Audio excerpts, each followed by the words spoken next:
نبی اکرم صلی اللہ تعالی علیہ وسلم کی خدمت عالی مرتبت میں عرض کیا، صحابی نے سنن ابو داؤد شریف میں حدیث ہے، عرض کی یا رسول اللہ صلی اللہ تعالی علیہ وسلم میرے والدین چلے گئے تو کیا میں ان کے جانے کے بعد بھی ان کے لیے کچھ کر سکتا ہوں؟ تو نبی پاک نے 5 باتیں ارشاد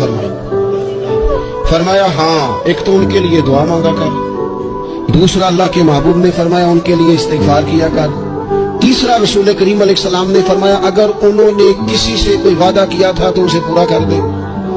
اگر تجھ سے ہو سکے، اور رسول کریم علیہ السلام نے فرمایا اگر ہو سکے تو ان کی طرف سے صلہ رحمی بھی کر،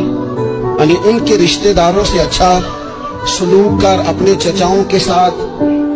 تو نیکی کر، اور اگر تیری والدہ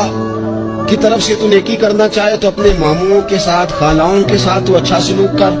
اور پھر 5ویں نمبر پر محبوب نے فرمایا اپنے والد کے دوستوں کی تعظیم کر، ان کے لیے تیرے دل میں اچھے جذبات ہوں۔